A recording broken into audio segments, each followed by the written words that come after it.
Hi everyone, I'm Caleb and welcome to Gold Rush Cooking here at Columbia State Historic Park. Today we are making baked beans. This recipe is called Boston baked beans and can trace its roots back to the 1700s. Now this recipe called for navy beans, the larger white beans, but I could only find small white beans. So like our gold miners, I had to improvise. You're gonna want to soak the beans for 8 hours till they look like this, or overnight's even better. I soaked about 1.5 pounds.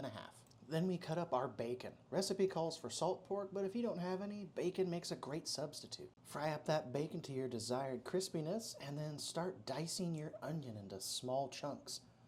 After you finish dicing up that onion, you're going to want to get your bell pepper out and cut that up into small pieces or large pieces, whatever one makes you feel warm and fuzzy.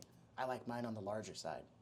Now as you watch the world's okayest knife skills, I'm going to let you know that this recipe normally calls for the use of a clay pot, but our gold miners really wouldn't have had too many of those. They would have used a Dutch oven like you see me cooking here.